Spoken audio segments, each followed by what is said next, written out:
ప్రియులారా, గడిచిన సమయంలో మనం మత్తయి సువార్త 22వ అధ్యాయంలో 18వ వచనం వరకు ఉన్నటువంటి 15, 16, 17, 18 వచనాలు, ఒక 4 వచనాల్లో ఉన్నటువంటి విషయాలను ప్రాముఖ్యంగా పరిసయ్యుల శిష్యులు యేసు ప్రభుల వారి దగ్గరికి వచ్చి ఆయన్ని మాటల్లో చిక్కుపరచాలన్నటువంటి ఉద్దేశంతో ఒక పరిపాలనా సంబంధమైన అధికారులకు సంబంధించిన రాజకీయాలకు సంబంధించినటువంటి ఒక వివాదాస్పదమైనటువంటి విషయాన్ని యేసు ప్రభుల వారు ముందు పెట్టి, అందులో వీరితో పాటు హేరోదీయులు కూడా కలిసి వచ్చి ఉన్నారు అని, మరి ఆ ప్రశ్న కైసరుకు పన్ను అనేది చెల్లించటం న్యాయమా కాదా అని యేసు ప్రభుల వారిని అడిగినప్పుడు, మరి వారిని బాహాటంగానే బహిరంగంగానే వేషధారులారా అని వాళ్ళని గద్దించటం, వారి వేషధారణను ప్రభువు గుర్తించాడని వాళ్లకు తెలిసేటట్టు చేయటం అనేది మనం చూసాం. ఈ సమయంలో యేసు ప్రభుల వారు ఏం చేశారు అని అంటే, ఒక అద్భుతమైనటువంటి జవాబునిచ్చారు. ఆ జవాబే మనం నేర్చుకోగలిగితే, ఆలోచించగలిగితే, మన జీవితాలు కూడా అన్వయించుకోగలిగితే మన జీవితాలు శ్రేష్టమైనవిగా, పరిపూర్ణమైనవిగా మారతాయని చెప్పటంలో ఎటువంటి సందేహం లేదు. చూడండి, యేసు ప్రభుల వారు ఏమని జవాబిస్తున్నారో ఈ దినపు ధ్యానాలు మనం మత్తయి సువార్త 22వ అధ్యాయము 19వ వచనం నుండి 22వ వచనం వరకు, అనగా మరొక 4 వచనాలను మనం ధ్యానం చేసి ఈ దినపు ఉదయకాలపు ధ్యానాన్ని మనం ముగించుకుందాం. యేసు ప్రభుల వారు చెప్తున్నటువంటి మాట 19వ వచనంలో, పన్ను రూక ఒకటి నాకు చూపుడని వారితో చెప్పగా వారు ఆయన యొద్దకు ఒక దేనారము తెచ్చిరి. ఒక పన్ను రూక, పన్ను ఇచ్చుట న్యాయమా కాదా అని అడిగినటువంటి ప్రశ్నకి పన్ను రూకను రమ్మని చెప్పటం జరిగింది. రూక అన్నటువంటి ఈ పదానికి అర్థం ఏంటంటే, ఒక నాణ్యం, ద్రవ్యం తాలూకు నాణ్యం. అంటే మనం ఎలాగైతే చలామణిలో, భారతదేశంలో చలామణిలో ఉన్నటువంటి అతి చిన్న విలువ ప్రస్తుతానికి ఎంత అంటే రూపాయి. అంతకు మునుపు ఉన్నటువంటి ₹1 తర్వాత పావులా అని మనం అంటాం కదా, ఆ పావులాకి దానికంటే చిన్న విలువ 20 పైసలు, దానికంటే చిన్న విలువ 10 పైసలు, దానికంటే చిన్న విలువ 5 పైసలు, దానికంటే చిన్న విలువ పైసా, వాటికంటే ఇంకా చిన్న చిన్న విలువలు అనేటివి ఉండేటివి.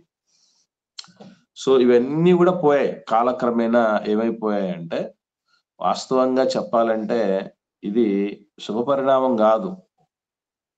రూపాయి విలువ అన్నది పెరిగినట్లు కాదు, చిన్న చిన్న వాల్యూస్ గా ఉండేటివి కనుమరుగైపోతున్నాయంటే విలువ పడిపోతుంది అని అర్థం.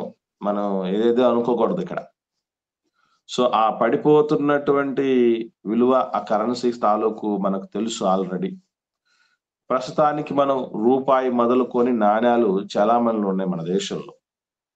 సో ఈ చలామణిలో ఉన్నటువంటి నాణ్యం పైన సర్వసాధారణంగా ఒక కామన్ సింబల్ అనేది మనం ఎప్పుడు చూస్తూ ఉంటాం. అంటే అదే సింహతలాటం అనేటటువంటిది.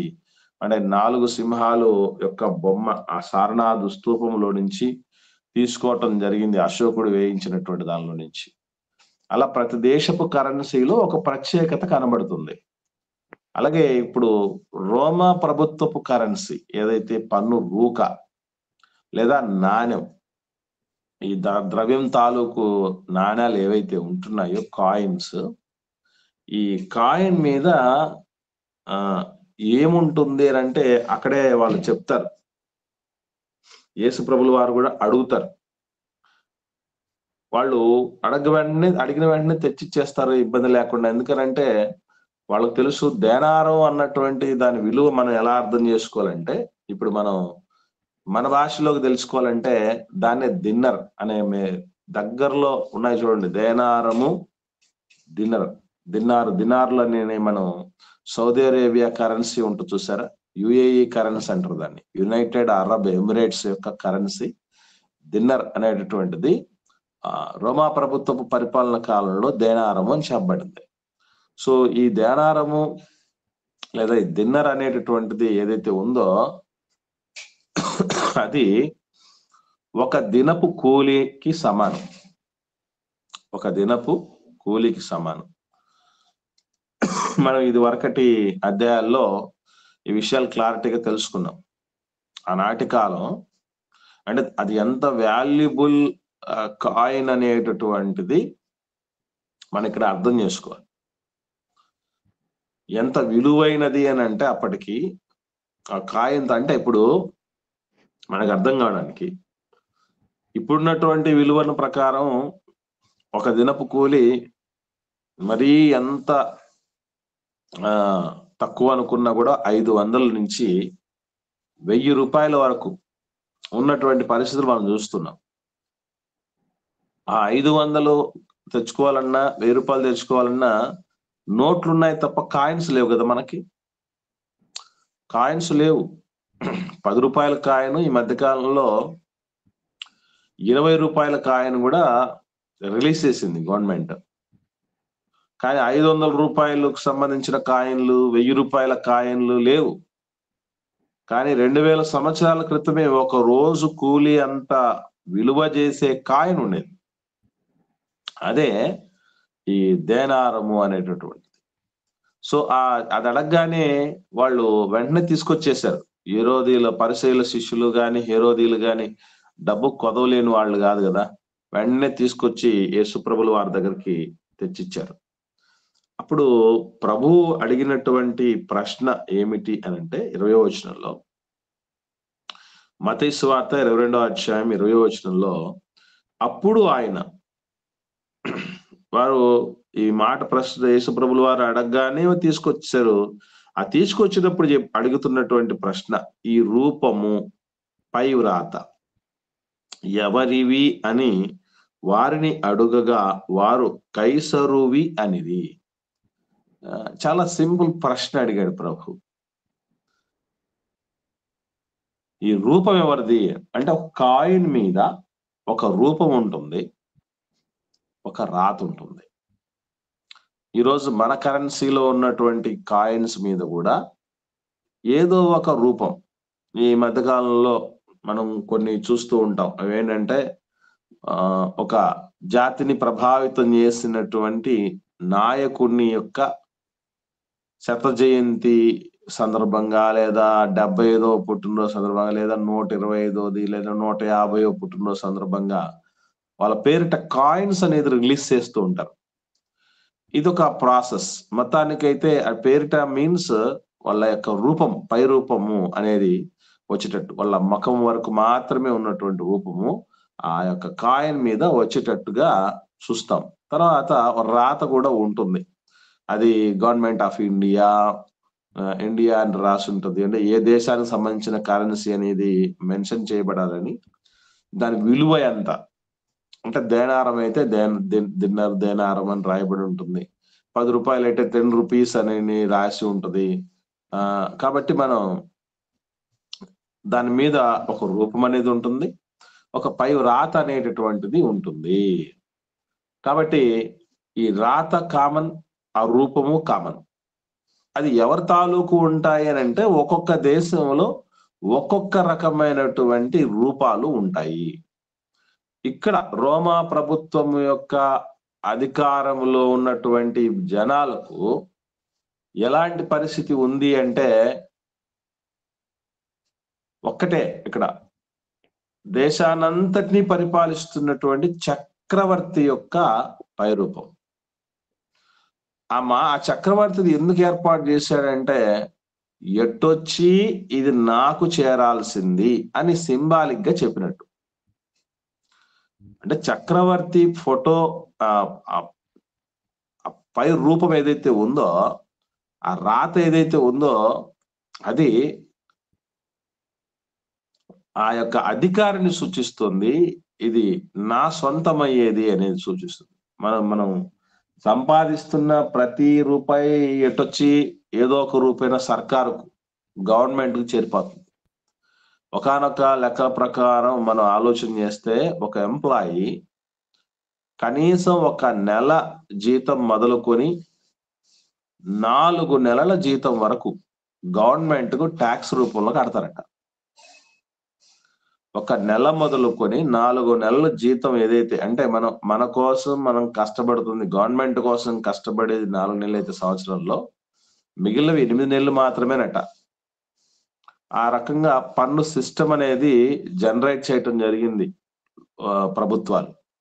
అక మిగిలినవి కూడా మనం గమనించగలిగితే మిగిలినవి డబ్బు అంతా మనం ఖర్చు చేస్తున్నటువంటి అంతా కూడా మళ్ళీ స్టేట్ కింతని సెంట్రల్ గవర్నమెంట్ కింతని వెళ్ళిపోతాయట. సో ఆ రివ్యూ పైన పూర్తిగా ఇదంతా కూడా మీరు తిరిగి నాకు చెల్లించే పరిస్థితి ఉంటుంది ఏదో ఒక రూపేణ అనేటటువంటి దానికి సింబాలిక్ గా ఏం చేస్తారని అంటే ఆ రూపం అనేది ఏర్పాటు చేస్తారట. సో సీజర్ చక్రవర్తి యొక్క ఇక్కడ సీజరు లేదా కైసరు అనే మాట చూసారా? ఈ కైసర్ అనేటటువంటిది రోమా చక్రవర్తులకు ఉన్నటువంటి సాధారణ బిరుదు. అంటే ఎవరు పరిపాలనలోనికి వచ్చినా ఈ ట్యాగ్ లైన్ అనేది ఉంటది. అందుకే ఆ సీజరు ఔగుస్తు అంటే అగస్టస్ అనేటటువంటి రాజు పేరు ఉన్నా కూడా దానికి ముందు సీజర్ అనేది రావాలి. అలా క్లౌదియా చక్రవర్తి అనేటువంటిది సీజర్ క్లాడియస్ అనేది, అలా మొత్తానికి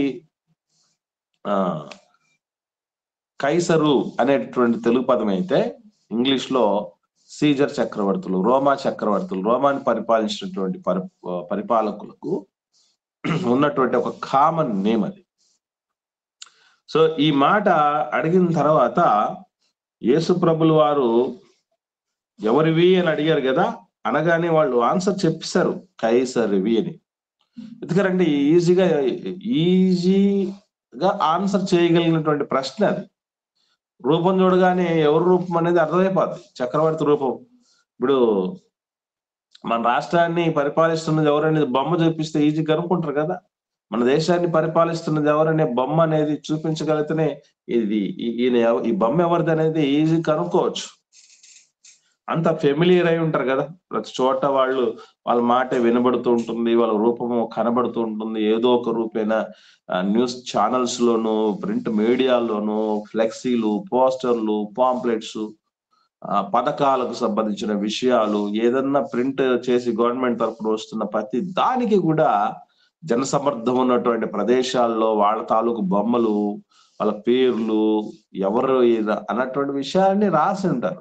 కాబట్టి అందరికీ ఫెమిలియర్ గా ఉన్నటువంటి విషయమే అది. కాబట్టి వెంటనే కైసరివి అని నేను మాట్లాడినప్పుడు యేసు ప్రభులు వారు చెప్పిన ప్రశ్న జవాబు జాగ్రత్తగా మనం గమనించాలి. 21వ వచనంలో ఏమన్నాడు, చదవండి ఒకరు.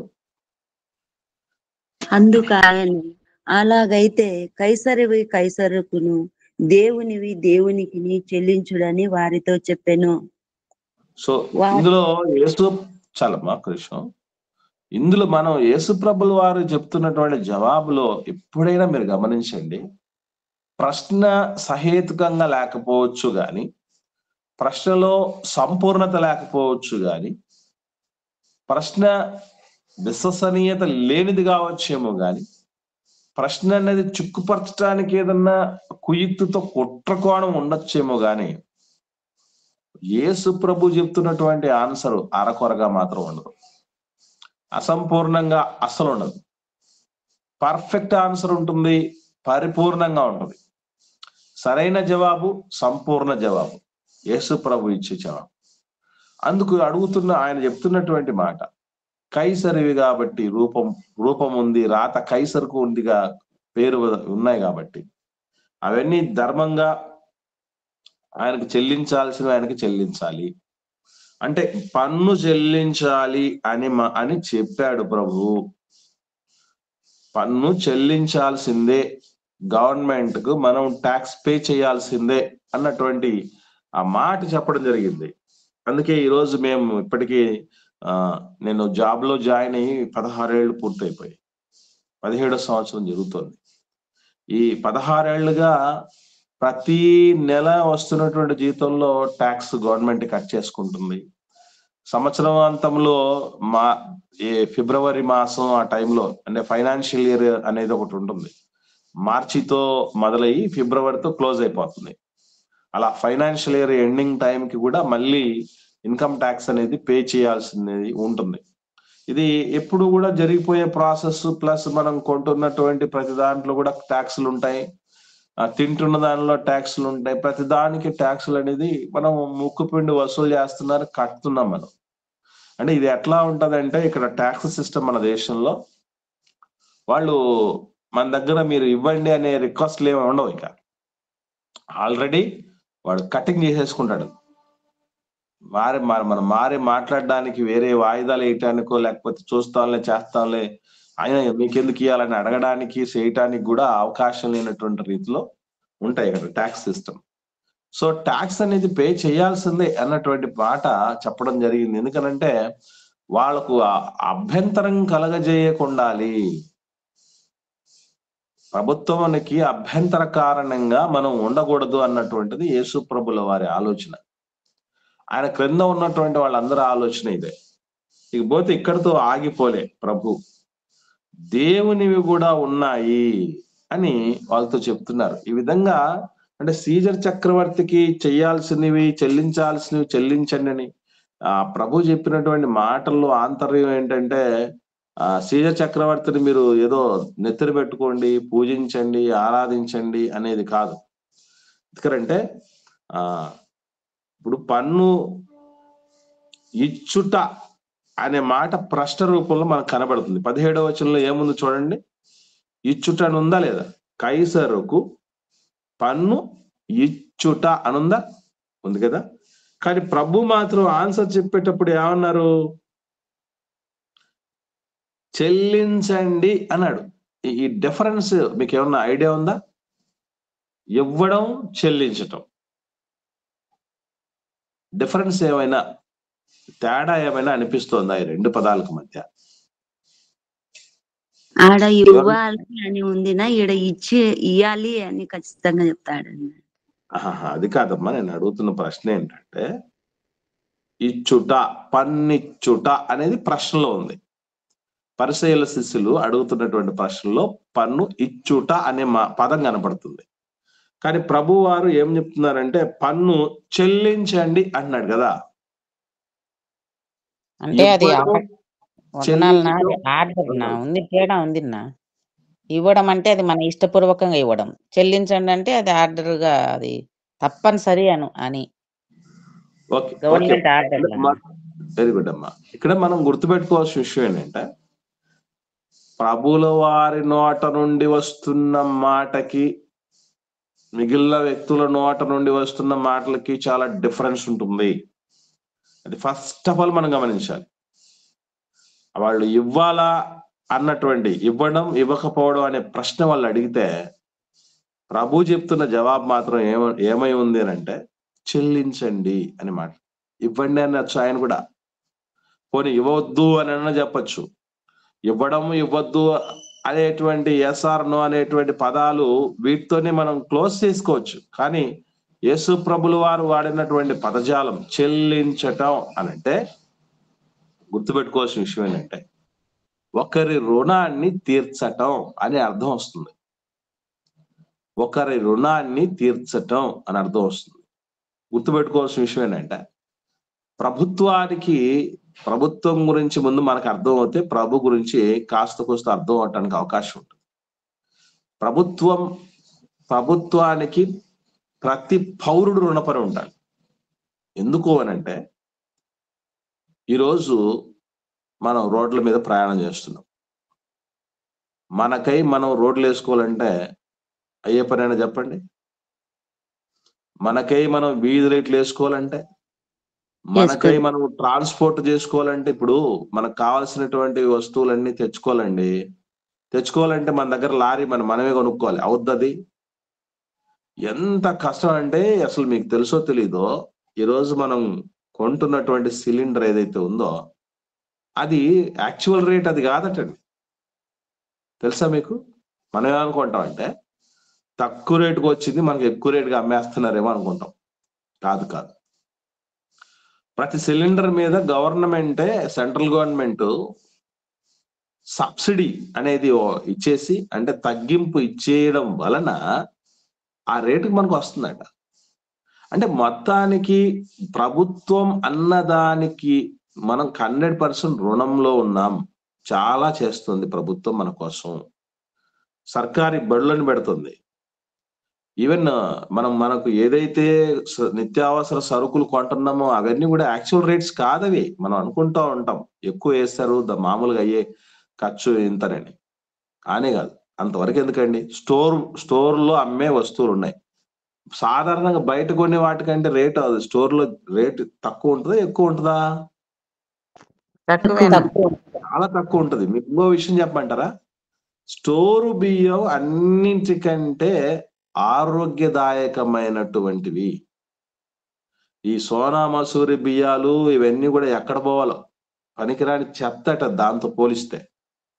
తెలుసా మీకు? ఎందుకనంటే ఆ బియ్యంలోనే గవర్నమెంట్ ప్రజలు, అంటే ముఖ్యంగా ఈ దిగువగా మధ్యతరగతి కానీ, దిగువ మధ్యతరగతి కానీ, కింద ఉన్నటువంటి దారిద్ర్య రేఖకు దిగువన ఉన్నటువంటి సాధారణ ప్రజల కోసం ఇవ్వాలి. వాళ్ళు పోషకాలన్నీ కూడా తెచ్చుకొని తినలేరు అనే ఉద్దేశంతో అదే పనిగా ఆ పోషకాలను యాడ్ చేసి మరి ఫోర్టిఫైడ్ రైస్ అని రాసింటారు. మీరు గమనించి చూడండి, ఆ బ్యాగుల మీద, రైస్ బ్యాగ్స్ మీద రాసింటారు ఫోర్టిఫైడ్ రైస్ అని. ఫోర్టిఫైడ్ రైస్ అంటే ఏంటి? ఆ పోషకాలను మిళితం చేసినటువంటి రైస్. అందుకే మామూలు రైస్ గా, అంటే ఈ అన్నం చేసుకోవడానికి ఒకవేళ మీకు కుదరకపోయినా కనీసం దోశ చేసుకునేటప్పుడు, ఇడ్లీ చేసుకునేటప్పుడు, లేకపోతే ఇంకా మిగతా కొన్ని ఉంటాయి కదా, అలాంటివి చేసుకునేటప్పుడు ఎక్కువగా దాన్ని వాడటం ఉత్తమమైన పని. మంచి పోషకాలు ఉంటాయి. ఏదో స్టోర్ బియ్యం అంటున్నారంటే నామూషి ఫీల్ అవటం కాదు. వాస్తవంగా చెప్పాలంటే అదే బియ్యం మనం ఇప్పుడు కొనాలంటే సోనా మసూర్ రైస్ కంటే ఎక్కువ రేట్ అవుతుంది. ఇలా మనకు గవర్నమెంట్ ఏం చేస్తుంది అని అంటే అనేక రీతులుగా మేలులు చేస్తుంది. అటువంటి మేలులు చేస్తున్నటువంటి ప్రభుత్వం రుణాన్ని కాస్తో కోస్తో ట్యాక్సుల రూపంలో తీర్చుకోవాలి అని ప్రభుత్వం నుంచి పెద్దగా ఎవరికి ఆలోచనలు లేకపోయినా, ప్రభుత్వాన్ని విమర్శిస్తూ ఉన్నా, లోకమంతా ప్రభుత్వాన్ని తప్పుపడుతూ ఉన్నా, ప్రభుత్వంలో ఉన్న పాజిటివ్ కోణాన్ని ప్రభు ఎత్తి చూపించాడు. ఈరోజు ఏపీజే అబ్దుల్ కలాం గారు ఎక్కువగా చెప్తూ ఉంటారని అందరికీ, అంటే ఆయన మన దేశంలో ఇక ముస్లింలని లేదు, హిందువులని లేదు, క్రైస్తవులు లేదు, చాలా మందికి ఆయన ఒక రోల్ మోడల్. మాజీ రాష్ట్రపతి భారతదేశంలో మిజైల్స్ అను మొట్టమొదటిసారిగా కనుగొన్నటువంటి missile technology, father of Indian missile technology అంటారు ఆయన్ని. మనకు తెలుసు అబ్దుల్ కలాం గారు అంటారంట, సాధ్యమైనంత వరకు ఎదుటి వారిలో ఉన్న మంచిని చూడండి అంటారట. అబ్దుల్ కలాం ఏంటండి అసలు లోకరక్షకుడు యేసుప్రభుల వారి లోకాల్లోనికి వచ్చిన తర్వాత ఫస్ట్ ఆఫ్ ఆల్ ప్రభుత్వాలని దుమ్మెత్తుపోస్తూ విమర్శిస్తున్నటువంటి ఆ పరిస్థితుల మధ్య ప్రభుత్వం అంటూ కూడా ఓ మేలు చేస్తుంది, ఓ మంచి చేస్తుంది, మనం దానికి రుణపడి ఉన్నాము, వాళ్ళకు కాస్త కూస్తో సహకారం అందించండి అని ప్రభుత్వములో ఉన్న పాజిటివ్ విషయాన్ని కూడా ఎత్తి చెప్పటం యేసు ప్రభు యొక్క ఉదారతకు చిహ్నం. ఆయనలో ఉన్నటువంటి సమాధానపరచువారు ధన్యులు. అందరి మధ్య చిచ్చులు పెట్టడానికి లేకపోతే గొడవలు పెట్టడానికి వచ్చిన వాడు అనుకుంటూ ఉంటారు చాలా మంది తెలియని వాళ్ళు. గొడవ పడి ఏదో చిక్కులు పెట్టాలి అని, యేసుప్రభుని చిక్కులు పెట్టాలనుకున్న వాళ్ళకి ప్రభుత్వం మీద కూడా గుడ్ విల్ వచ్చేటటువంటి విధంగా ప్రభు మాట ఒకటే కాదు, ఆయన కూడా ఇచ్చాడు. మీ గురువు, మీ ప్రభువు పన్ను చెల్లించడా అని పేతురు గారిని అడిగితే, పేతురు గారు అడిగి చెప్పిన జవాబేంటి? చెల్లించును అన్నాడు. మనం కూడా చెల్లిద్దాం. నీకు నాకు ఇద్దరికి కలిపి షెకెల్ అనేది ఉంటుంది. ఇజ్రాయెల్ దేశపు కరెన్సీ ఇప్పటికీ షెకెల్. అందులో షెకెల్లో కూడా మన రూపాయిలో అర రూపాయి అన్నట్టు, అర్ధ రూపాయి అన్నట్లు వాళ్ళ దగ్గర కూడా అరశకెలు అనేటువంటిది ఉన్నాయి. సో నీకు నాకు ఇద్దరికి కలిపి నువ్వు పే చేయి ట్యాక్స్ అని యేసుప్రభుల వారు సముద్రానికి వెళ్ళి గాలం వేసి చేపలో నుంచి నోట్లో కనబడుతుంది, దాన్ని తీసుకెళ్లి ఇవ్వు అని చెప్పడం జరుగుతుంది. సో ఇలా స్మూత్ గా ప్రభుత్వాల పట్ల సఖ్యత సమాధానం కలిగినటువంటి నాయకుడిగా యేసుప్రభుల వారు కనబడుతున్నారు. అందరిని తిరగబడ ప్రేరేపణ చేస్తూ గలిబిలు క్రియేట్ చేసేటువంటి వాడు కాదు. మనం ఇప్పటి వరకు ఎప్పుడు ఆలోచన చేయనటువంటి కోణములో ఆలోచింపజేసి మన ఆలోచన సరిచేయగలిగినటువంటి వ్యక్తి అయినా. మత మార్పిడి కోసం వచ్చిన వాడు కాదు ప్రభు, మతి మార్పిడి కోసం వచ్చినటువంటి వాడు. అదే చేశాడు అక్కడ కూడా. అంతటితో ఆగిపోలేదు. ఎలాగైతే ప్రభుత్వాన్ని పరిపాలన చేస్తున్నటువంటి వాళ్ళు మనకి ఎన్నో రీతులుగా మేలు చేస్తూ పెద్ద పెద్ద రేట్లు ఉన్నటువంటి వాటిని తగ్గించి మనకు అనుకూలతలుగా అందుబాటులోకి తీసుకొని వచ్చి వీలైతే కొన్ని ఉచితంగా మనకు అందించి ఇచ్చేటటువంటి స్థితిలో ఎలాగైతే ప్రభుత్వం ఉంటుందో దానికంటే గొప్పగా ఇప్పుడు పన్ను రూక మీద రూపాన్ని చూసినప్పుడు, రాతను చూసినప్పుడు ఓహో ఇది పలానా వాళ్ళకి సంబంధించింది, దీని మీద అధికారము అథారిటీ వాళ్ళదే అని మనం అన్నట్టు మనం కూడా ఉన్నాం. మనది కూడా మన రూపము. అసలు మనకు ఉన్నటువంటి రూపం ఎవరిది? దేవుడిది. మనం ఆది కాండంలో చాలా క్లారిటీగా రాయబడి ఉంది. దేవుడు తన స్వరూపములో మానవుణ్ణి చేశాడు అని మనం చాలా సార్లు చదువుకున్న విషయాలు మనకు అందరికి తెలుసు. అంటే దేవుని యొక్క రూపములో ఉన్నటువంటి మానవుణ్ణి మన పై రూపం ఏదైతే ఉందో, పై రూపం అంటే మన టోటల్ ఆత్మ సంబంధమైన రూపం అంది వాస్తవంగా చెప్పాలంటే ఇక్కడ. అంటే ఒక రూపం అనేది ఎవరిదైతే అసలైనటువంటి రూపం, అది మర్చిపోకండి. రూక అనేది భౌతికంగా ప్రజలందరికీ అవసరం అర్థం కావాలి కాబట్టి పై రూపం అనేది ఏర్పాటు చేయటం జరిగింది. అది కనిపించేటటువంటి నాణ్యము, కనిపించేటటువంటి రూపం. కానీ నడిపించేటటువంటి ఆత్మ ఒకటి ఉంది, దానికి ఉంది రూపం. అది ముఖ్యమైనది. జీవింపజేసేది ఆత్మ కదా.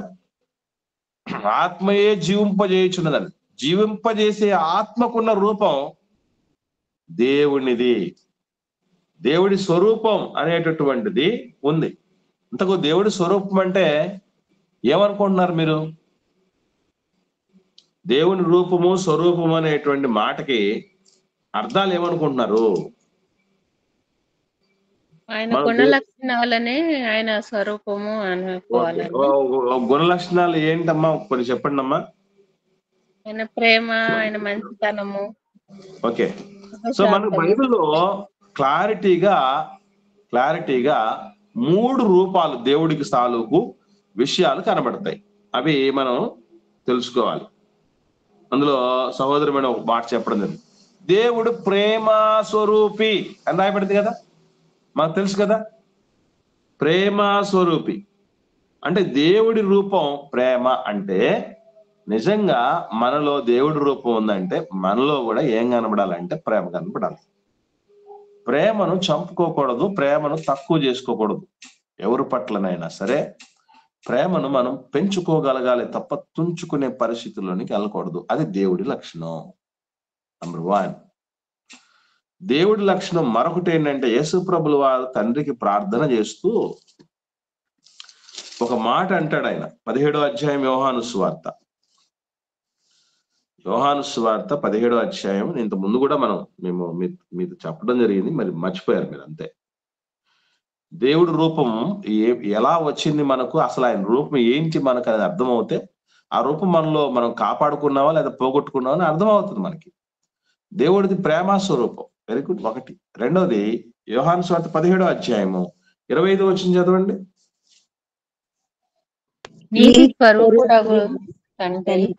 తండ్రికి ఉన్నటువంటి స్వరూపం ఏంటండి? నీతి స్వరూపం. మళ్ళీ ఇక్కడ ఒక చిక్కొచ్చి పడింది. నీతి అంటే ఏంటి అర్థం? మనకు నీతి ఉంది అనుకోండి, మనకు నీతి ఉంది అనుకోండి, మనం నీతిమంతులమా కాదని ఎలా చెప్పగలం? అది చెప్పండి. న్యాయంగా ప్రవర్తించడమే నీతి. ఓకే, న్యాయంగా ప్రవర్తించటం అది నీతి. ఇంకా రైట్. అనుసరించి నడుచుకోవటం నీతి.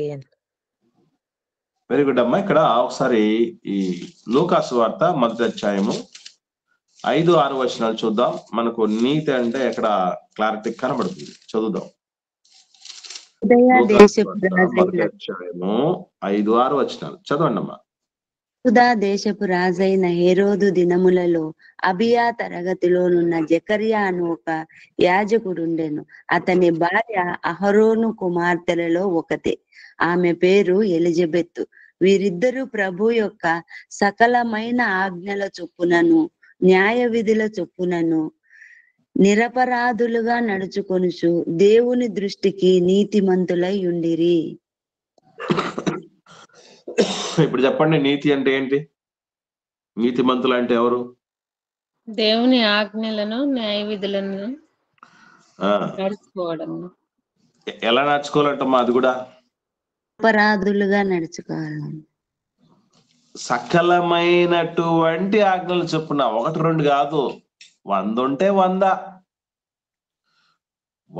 దేవుడు చెప్పాడంటే 100కు 100 పాటించే వాళ్ళు నీతిమంతులు.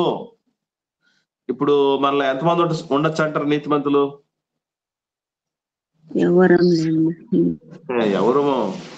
ఎవరమో నిలబడడం అసలు చాలా కష్టసాధ్యమైంది. మాటలు చెప్పాలంటే దేవుని స్వరూపాన్ని మనం పోగొట్టుకున్నాము. అందుకే దేవుడికి లోకంలో ప్రభుత్వాలకు చెల్లించాల్సినవి, అమ్మనాలకు చెల్లించాల్సినవి, పెద్దలకు చెల్లించాలి, అన్ని చేస్తున్నాం తప్ప అసలుది మర్చిపోయాం. మనం అసలుది పోగొట్టుకున్నాం. సో 2 విషయాలు చూసాం ఇప్పటికి. దేవుడికి ఉన్నటువంటి రూపము, దేవుడి రూపమే మనకుంది కదా, ఆ రూపాల్లో 2 చూసాం. మొదటిది ఏంటి చెప్పండి? దేవుడు ప్రేమ స్వరూపి.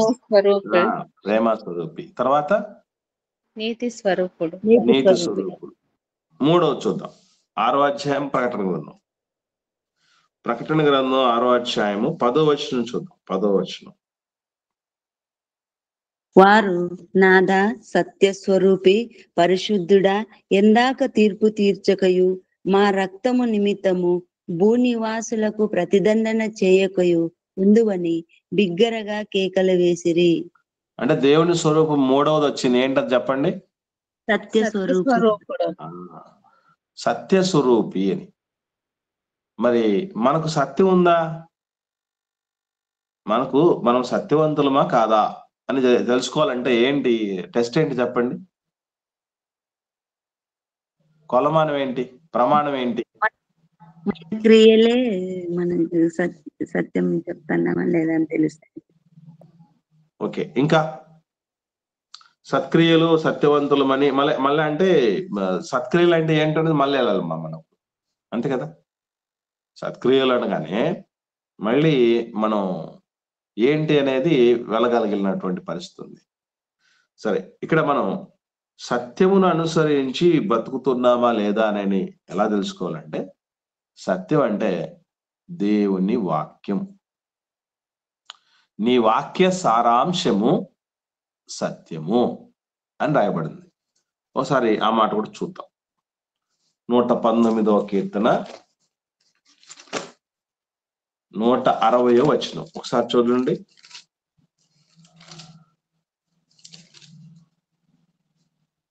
నీ వాక్య సారాంశము సత్యము. నీవు నియమించిన న్యాయ విధులన్నీ నిత్యము నిలుచును. సో దేవుని వాక్య సారాంశమే సత్యం. అంటే దేవుని వాక్యానుసారంగా బతకటం, నీతి అయిన సత్యమైన 2 దగ్గర ఉన్నటువంటి విషయాలు. సో దేవుని ఆజ్ఞలన్నిటి పాటించినటువంటి వ్యక్తులను సత్యవంతులు అని అనాలి. ఓకే, సో ఇవి దేవుడి రూపాలు, దేవుడి స్వరూపము ఇది. ఈ స్వరూపము మనలో ఇన్బిల్ట్ పెట్టాడు దేవుడు. అంటే బై బర్త్ అనేది ఏర్పాటు చేయటం జరిగింది. అవన్నీ మనలో ప్రేమ పుష్కలంగా ఇప్పుడు దాని గురించి ఎవరు నేర్పించకపోయినా కూడా అది పెళ్ళిపోతుంది మనలో. మీరు గమనించండి, సహజ సిద్ధంగా ఉంటుంది.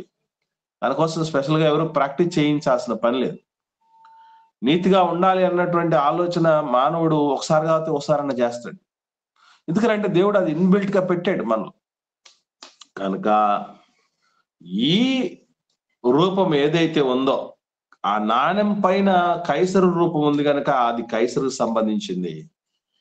ఈ జీవితం పైన మానవుడి యొక్క రూపమే దేవుడిది గనక ఆయన రూపంలోనే మనం వచ్చాం గనక, ఆయన ఆత్మ రూపంలో మనం వచ్చాం గనక ఆయన యొక్క నీతి స్వరూపాన్ని, ఆయన యొక్క సత్య స్వరూపాన్ని, ఆయన యొక్క ప్రేమ స్వరూపాన్ని కలిగి మనం ఈ భూమి మీదకి వచ్చినప్పుడు మనల్ని చూసుకుంటున్న ప్రతిసారి ఏమర్థం అవ్వాలంటే, మనం ప్రతిసారి తెలియక చెప్తామో తెలిసి చెప్తామో మొత్తానికి ఒక అందమైన అబద్ధం మన వాళ్ళతో చెప్పుంటాం. ఏమని చెప్తాం అంటే, ఈ జీవితం నీకే అని ఎవరు చెప్తామండి? ఈ జీవితం నీదే, నీకే అంకితం అని ఎవరితో చెప్తాం? దేవుడితోనే చెప్తాను. దేవుడితో చెప్తారా? లేదు, నా భార్య భర్తకు చెప్తాది, భర్త భార్యతో చెప్తాది, అది తల్లిదండ్రులు పిల్లలతో చెప్తారు. టు బి ఫ్రాంక్ చెప్పాలంటే ఇవే మనం అందరం చేసేది. అంటే అసలు అక్కడే పొరపాటు. వాస్తవంగా చెప్పాలంటే ఇది తెలుసుకోవాల్సిన విషయం ఏంటంటే, ఈ జీవితం నీకే అని చెప్పిన తర్వాత ఆ విన్నోళ్ళు సంబరపడిపోతారు తప్ప, లేదా నువ్వు చెప్పేది నాకు నమ్మశక్యంగా లేదు, కొంచెం టైం పడుతుంది నమ్మడానికి అని అనుమానం వ్యక్తం చేస్తారు తప్ప మూడో పని మాత్రం పొరపాటు కూడా చేయరు. ఏమిటది మూడో పని అంటే, జీవితం నాకెందుకు అవుద్ది, నాకెందుకు ఇచ్చేది ఉంటుంది, మనం అందరం కలిసి ఆయనకు చెల్లించాలి, దేవునికి చెల్లించటానికి మనం ఈ భూమి మీదకి వచ్చాం కదా అని భార్య మాట్లాడితే భర్త నివారించిన పరిస్థితి రావాలి, భర్త మాట్లాడితే భార్య నివారించిన పరిస్థితి కావాలి. పిల్లలకు చెప్తే పిల్లలే చెప్పగలగాలి, లేదా పక్కన వాళ్ళన్నా నివారించాలి. అది మంచిది, గమనించండి. కాబట్టి ఇది చాలా ప్రాముఖ్యమైనది. ఇది చెయ్యట్లేదు. అటు పరిసయ్యులు గాని పరిసయ్యుల శిష్యులు గాని ఈ పనిలో లేరు, సాధారణ ప్రజానికం లేదు, ఆ హేరోదీయులు అసలే లేరు. కాబట్టి అందరికీ గుర్తు చేయాల్సిన ప్రాముఖ్యమైనటువంటి విషయం యేసు ప్రభుల వారు జ్ఞాపకం చేశారు.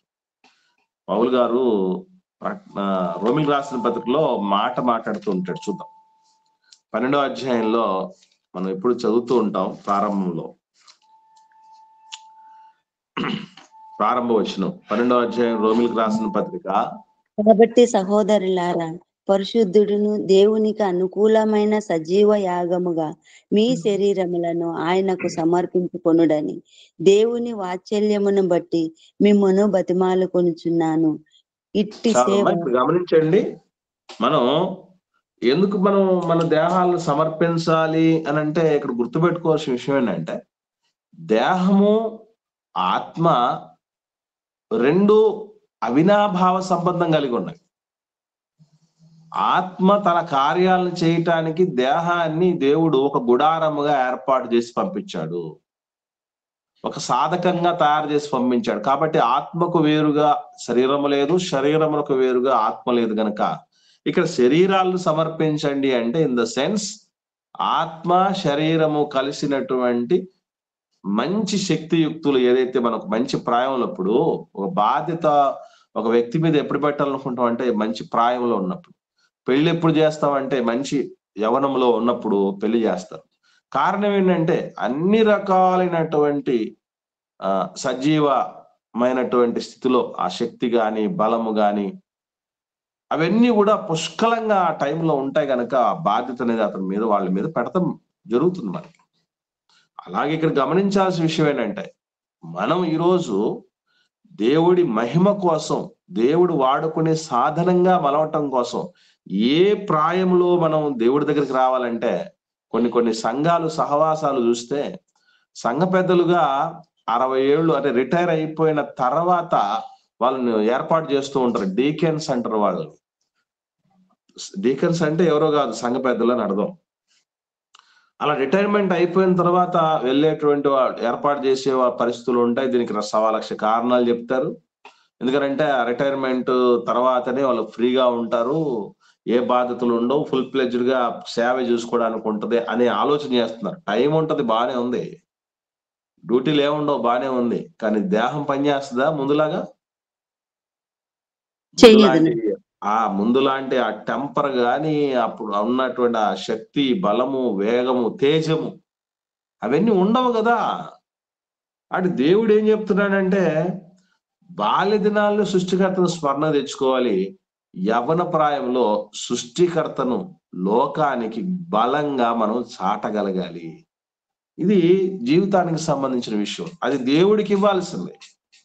కానీ మీరు గమనించండి, మనం ఆలోచన చేస్తే ఇప్పటిదాకా మనకు ఉన్నటువంటి ముఖ్యమైనటువంటి జీవితం, ప్రాయం అంతా ఎవరి కోసం మనం ఖర్చు చేశాం? దేవుడిచ్చినటువంటి శక్తి సామర్థ్యాలన్నీ కూడా ఇప్పటిదాకా ఎవరి కోసం ఖర్చు చేశాం? అలా ఖర్చు చేస్తుంటే పన్ను చెల్లించకపోతే రాజద్రోహ నేరం అయితే, దేవుడి మహిమ కోసం సమర్పణ చేయవలసినటువంటి మంచి ప్రాయం ఏదైతే ఉందో, యుక్త వయస్సు అని అంటారు కదా, యవ్వన ప్రాయం అంటారు కదా, ఆ ప్రాయంలో ఏదైతే అన్ని టాప్ టాప్ టాప్ స్థాయిలో ఉండిపోతాయే, తెలివితేటలు బాగుంటాయి, ఆలోచనలు గొప్పగా ఉంటాయి, పనులు చేయగలరు, వేగంగా కదలగలరు, బరువులు మోయగలరు, బాధ్యతలు నెరవేర్చగలరు. ఉద్యోగాలకు కూడా యవనస్తులను ఎందుకు పిలుస్తారు అనుకున్నారు? ఉద్యోగ అర్హత అని చెప్పేసి 60 ఏళ్ల నుంచి 90 ఏళ్ళ వయసు ఉన్న వాళ్ళు ఎందుకు పిలవరు? 5 ఏళ్ల నుంచి 20 ఏళ్ళ లోపు ఉన్న వాళ్ళు ఎందుకు పిలవరు? వాళ్ళ దగ్గర చిన్న వయసులో ఉన్నటువంటి వాళ్ళకి జవసత్వాలు ఉండవు, పెద్ద వయసులో ఆ తర్వాత 60 ఏళ్ళు దాటినటువంటి పరిస్థితుల్లో ఉన్నటువంటి వాళ్ళకి అన్ని రకాలైనటువంటి ఇరుకులు, ఇబ్బందులు వస్తాయి. కనుక రిటైర్మెంట్ 60 ముందు 58 ఏళ్ళకు ఉన్నది, ఇప్పుడు 60 పెంచారు, తర్వాత 62 పెంచారు. ఇంత నుంచి మించి ఎందుకు చేయట్లేదంటే వాళ్ళు జాబ్ చేయలేరు, ఆ డ్యూటీ చేయలేరు, ఇక వాళ్ళకు శక్తి సరిపోదు. ఇప్పుడే చాలా మంది అంటున్నారు, ఊరికే పెంచారా బాబు, 58కి పంపించేసింది ఎంత బాగుందని కొందరు మాట్లాడారు. 60కి పంపించే మేము ఎవరైనా పెంచమని అడిగామా అని కూడా బాధపడుతూ ఉంటారు. అంటే ఇప్పుడు గమనించగలిగితే మనం తెలుసుకోవాల్సిన సత్యం, ఇప్పటిదాకా మనం ఒక అపరాధంలో ఉన్నాం. మనకు ఒక నిజమైనటువంటి న్యాయసమ్మతమైనటువంటి స్థితిలో మనం ఇప్పటిదాకా లేము అన్నటువంటిది గ్రహించాల్సిన అవసరం ఉంది. చాలా మందికి మోకాలు గుజ్జు అరిగిపోయిన పరిస్థితులు, అలా చూసినప్పుడు మనకి ఏమనిపించాలంటే, ఇంతకు ఎవరి కోసము తిరిగి అరిగాయి? కళ్ళు కనపడిన పరిస్థితులు, చెవులు వినపడని పరిస్థితులు, చేతులు కాళ్ళు పని చేయని పరిస్థితుల్లాకి వెళ్తాయి కదా. ఏం చేసి వెళ్ళాయి? ఇది మనం ఒక్కసారి పరిశీలన చేసుకుంటే యేసు ప్రభుల వారు చెప్పినటువంటి మాట మనకు గుర్తొస్తుంది. అంత దాకెందుకండి, ఉన్నది సమర్పణ చేసేదాకెందుకండి, టంచెనుగా ఖచ్చితంగా ప్రతి వారం సంఘానికి వెళ్ళి హాజరవుతాం అన్న దానికే మనం గ్యారంటీ లేనంత దుర్భర పరిస్థితిలో ఉన్నాం. వచ్చిన తర్వాత యాక్టివ్ గా మనం సంఘ కార్యక్రమాలు అన్నింటిలో పాలు పంపులు పొందుకొని తద్వారా మేళ్లు పొందుతాం అన్నదానికి గ్యారంటీ లేదు. ఇలా ఎన్నో రీతులుగా దేహాన్ని సజీవయాగంగా దేవుడి మహిమ కొరకు, మనం ఆధ్యాత్మిక ఎదుగుదల కొరకు సద్వినియోగపరచని వాళ్ళు ఎంతమంది ఉన్నారు. కాబట్టి ఇక్కడ యేసు ప్రభుల వారు ఎంత అద్భుతమైనటువంటి మాట చెప్పారంటే, కైసరికి ఇచ్చేస్తున్నావు, బానే ఉంది, మరి అసలు ఈ కైసర్ చక్రవర్తులు అందరూ కలగలిస్తే పరమ ప్రభు ఉన్నాడు కదా, పరమ చక్రవర్తి ఉన్నాడు కదా, పరలోకపు చక్రవర్తి. అసలు మనకు ఆయన అయితే ఇంకో విషయం, ప్రభుత్వం అన్న కొంచెము తగ్గించుకొని, సబ్సిడీ తగ్గించుకొని మనకు బెనిఫిట్స్ ఇస్తుంది. దేవుడైతే అస్సలు ఏది ఖర్చు అనేది అనుకోకుండా, పైసా తీసుకోకుండా అన్ని సమస్తమును ధారాళంగా ఉచితంగా అనుగ్రహించాడే. ఈ దేహంలో ఉన్నటువంటి అవయవాలు లెక్కలు కడితేనటండి, సింపుల్ లెక్క అంటే వాస్తవంగా వాటికి లెక్క అయితే ఉండదు, కానీ సింపుల్ లెక్కేస్తే దేహంలో ఉన్న అవయవాల లెక్క అంతా దాదాపు 6 కోట్ల రూపాయలు అవుతుందట. నేను అడుగుతున్నాను, ఇక్కడ మనం వింటున్నటువంటి వాళ్ళు, నేను చెప్తున్నటువంటి నేను, తర్వాత వింటున్నటువంటి వాళ్ళు ఎవరైనా కావచ్చు. నువ్వు 6 కోట్లు కడితే నీకు దేహం ఇస్తాను రా అమ్మ కడుపులో అని అంటే ఎవరు ఇచ్చి తెచ్చుకోగలరు చెప్పండి? ఎవరము ఇచ్చి తెచ్చుకోగలమండి ఆ దేహాన్ని? ఎవరు తెచ్చుకోరు. మా దగ్గర ఏమి లేదు నాయన, మేము రాలేమంట. ఆ దేహం వస్తే సరిపోయిందా? అసలు మీకు ఎప్పుడైనా గమనించండి, దేవుడు మన బాడీలో పెట్టిన సిస్టమ్ ఎంత అద్భుతంగా పెట్టాడంటే, ఈ దోశ పిండి అని కొన్ని రకాల పిండి మనం రుబ్బించుకొని ఆడించుకొని వస్తాం కదండి, లేదంటే ఇంట్లో గ్రైండర్ ఉంటది. ఆ గ్రైండర్ తాలూకు ఆ రాయి ఉంటుంది చూసారా, గ్రైండ్ చేసే రాయి ఒకానొక సమయానికి ఏమైపోతుంది తెలుసండి? అరిగిపోతుంది అది. మనకు ఇంతకుముందు ఇప్పుడైతే మిక్సీలు వచ్చాయి కానీ ఈ మిక్సీలలో కూడా ఏమైపోతాయి బ్లేడ్లు కొంతకాలానికి మొద్దు మారిపోతాయి. కానీ మన దేహంలో దేవుడు పెట్టిన ఈ పళ్ళు అనేటటువంటి ఆ రాయులు, గ్రైండింగ్ రాయులు ఉన్నాయి చూసారండి, ఎంత పవర్ఫుల్ తెలుసా ఇవి? ఒక్కొక్కరికి 60 ఏళ్ల వరకు వచ్చేంత వరకు రోజు పనిచేస్తాయండి. ఉదయం, మధ్యాహ్నం, సాయంత్రం, రాత్రి ఎన్ని పిండి చేసేసిందండి అది. మన నోరు కంటే ఎక్కువగా పిండి చేసినటువంటి పిండి మరి ఏదన్నా ఉందా? ఎంత స్ట్రాంగ్ గా తయారు చేసి పెట్టాడు మహనీయుడు గమనించగలిగితే. ఎంత అరిగిపోతుంది లోపల వేస్తే భస్మం అయిపోయేటటువంటి రీతిగా ఆ జీర్ణ సంచి ఉంటుంది చూసారా కడుపులో, ఆ జీర్ణాశయంలో ఉన్నటువంటి ఆ రసాయనాలన్నీ కూడా తీసుకుని వచ్చి అవన్నిటికీ మనం ఎంత విలువ కట్టగలం అసలు? ఈ దేహం ఏదన్నా ఒకటి తగిలిందంటే వెంటనే రెస్పాండ్ అవుతుంది. చలి వస్తుంది, చలి పెడుతుంది, ఎవరు చెప్పారనుకున్నారు? మనకి సెన్సార్స్ ఎట్లా ఇచ్చాడంటే దేవుడు వెంటనే రెస్పాండ్ అయిపోతుంది. నిద్రపోతూ ఉన్నప్పుడు లైట్ వేసారనుకో, సడన్ గా లైట్ పడిందని చెప్పేసి నిద్రలో ఉన్నప్పుడు కూడా తెలిసిపోతుంది. ఇవన్నీ సిస్టమ్స్ మనం గమనిస్తేనండి, అడ్వాన్స్డ్ టెక్నాలజీతో తయారు చేసినటువంటి మన కన్ను, ఒక్క కన్ను దాని లోపల ఉన్నటువంటి ఆ సిస్టమ్ లాంటిది రావాలి అంటే కొన్ని కోట్ల రూపాయలు ఖర్చు పెట్టినా అంత పవర్ఫుల్ విజన్ పరిస్థితులు రావట. ఇవన్నీ లెక్క కడితే దేవుడు గవర్నమెంట్ అయినా కొంచెం తగ్గించుకొని ఇచ్చితే, దేవుడు ఆ దేహం ఒకటే సరిపోద్దండి, దేహం ఒకటి ఇస్తే సరిపోద్దా? జీవింపజేస్తున్న ఆత్మకు ఎంత పెడతావు? లెక్క కడతావు. దేవుడిచ్చిన ఆరోగ్యానికి ఎంత లెక్క కడతావు? మనం బాగుండాలని మన కోసం పాటుపడుతున్నటువంటి వాళ్ళ ప్రేమకి ఎంత లెక్క కడతావు? ఈరోజు వాళ్ళందరి యొక్క సమకూర్పుతో ఈరోజు మనం ఈ స్థితిలో ఉన్న మహనీయులు ఎందరో మనం వెనక పని చేయించేటట్టు చేశాడు దేవుడు. మనం అంటే కరుణించే అమ్మను, నాన్నను పెట్టాడు. మనల్ని ఎత్తుకొని ఆడించి పాడించేటువంటి అన్నలను, అక్కలను, బంధువులు, మిత్రులను పెట్టాడు దేవుడు. లేకపోతే మనం చావాలంటే ఎంతసేపు పనండి అది? మనం చచ్చిపోవాలంటే ఎవరన్నా బాంబులు పెట్టాలనా, ప్రణాళికలు రచించాలనా, ఏం చేయాలండి అసలు?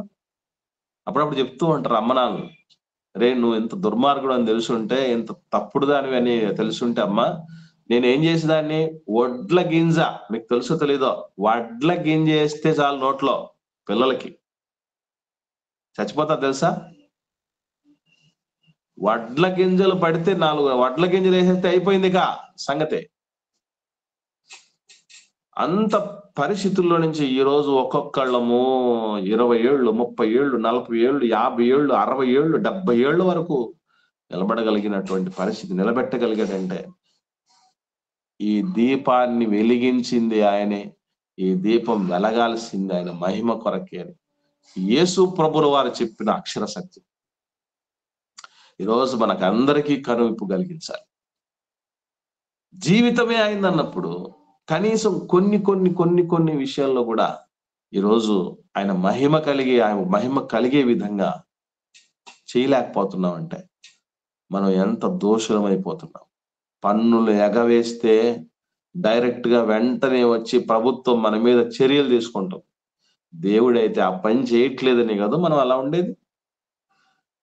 దుష్క్రియలకు తగిన శిక్ష శీఘ్రముగా కలగకపోతుంది కాబట్టి కదా మనం అందరం ఇలా ఉంటుంది. నిజంగా దేవుడు కూడా యాక్షన్ తీసుకోవడం మొదలు పెట్టుంటే మనం ఎప్పుడో పోయి ఉండేవాళ్ళం. ఎన్నో జ్ఞాపకార్థ కొడుకులు మన పేరిట జరిగేవి, మర్చిపోకండి. మహనీయుడు దేవుడు, అందుకే ఆయనవి ఆయనకు చెల్లించగలగాలి. ఇలాంటి మాట చెప్పిన తర్వాత యేసు ప్రభుల వారు ఏం జరిగిందో తెలుసండి? 22వ వచనంలో ఒకసారి చూద్దాం. మత్తయి సువార్త 22వ అధ్యాయము 22వ వచనంలో వారి మాట విని ఆశ్చర్యపడ్డాడు. ఏదో అనుకుని వచ్చాం, ఏదో ఒక రూపేణ అటన్నా ఇటన్నా చిక్కడిపోతాడు, అయిపోయింది ఈ దెబ్బతో.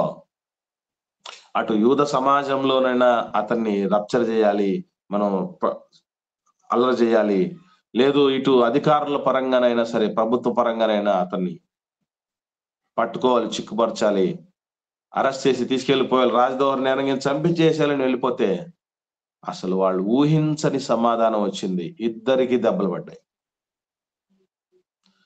యేసుప్రభుల వారు ఎంత గొప్పవాడు అంటారండి. చిక్కుపరచడానికి వచ్చిన వాడికి కూడా చక్కగా కనువిప్పుగలగాలనుకొని రక్షకుడు, ఆయన పేరే రక్షకుడు, సార్థక నామధేయుడు ఆయన. యేసుప్రభుల వారు రక్షించాలని కూడా వచ్చాడు. అందుకే రక్షించేటటువంటి ప్రయత్నమే వాళ్ళ విషయంలో కూడా చేయటం జరిగింది. ఈ మాట విని ఆశ్చర్యపడి ఆయన్ని విడిచి వెళ్ళిపోయారు. ఎందుకంటే ఇంకాసేపు ఎక్కువ ఉంటే మాత్రం ఇంకా ఏమేమి కడిగేస్తాడో అని వాళ్ళకి అర్థమైపోయింది. జంప్ అక్కడి నుంచి. కాబట్టి ప్రియులారా, యేసు ప్రభు ఈ జవాబు చెప్పిన తర్వాత వాళ్ళు వెళ్ళిపోయారు చూసారా? అలా వెళ్ళిపోయే వారి జాబితాలో ఉంటామా, లేదా దిద్దుకొని ప్రభుతో పాటే ఆఖరి శ్వాస విడిచేంత వరకు ఆయనతో పాటు, ఆయన మహిమ కొరకు, ఆయన సంతోషం కొరకు, మన ఆధ్యాత్మిక జీవితం మెరుగుపరుచుకోవటం కోసం, 10 మంది జీవితాలు వెలిగించడం కోసం నిలుస్తామా, పారిపోతామా? పరిసయ్యుల శిష్యులు పారిపోయారు, హేరోదీయులు పారిపోయారు, అనేకులు పారిపోయారు. పారిపోవటం అని చెప్పనండి. నా వల్ల కాదు, నేను చూసుకోలేను అని పారిపోవటం అని చెప్పని. నిలవాలి, అప్పుడే గెలుస్తాం. కాబట్టి నిలిచిన వాళ్ళు కొద్ది మందే, ఆ కొద్ది మందిలో మనం ఉండాలి. ఇది యేసు ప్రభుల వారు చెప్పినటువంటి జవాబు. అసలు జవాబు లాగా ఉన్నాయండి ఇవి. ఎంత పరమార్థాల్ని జోడించినటువంటి విషయాలుగా మనం నేర్చుకుంటున్నాం, గమనించండి. కాబట్టి కైసరివి కైసరికైతే ఇస్తున్నాం, దేవునివి దేవునికి ఇవ్వని దుస్థితిలో మనం ఉండిపోతున్నప్పుడు రేపు దేవుడి సన్నిధిలో దోషులుగా నిలిచేటటువంటి పరిస్థితి వస్తుంది. అప్పుడు ఆయనకి ఏం చెప్తాం? గమనించండి. ఇది మనం అందరం ప్రశ్నించుకొని దిద్దుకోవాల్సినటువంటి తరుణం. మిగిలిన సంగతులు రేపటి దినం మనం నేర్చుకుందాం. ఎవరికైనా ఏమైనా సందేహాలు ఉంటే దయచేసి అడగండి. లేని పక్షాన ఒకరు ప్రార్థించండి.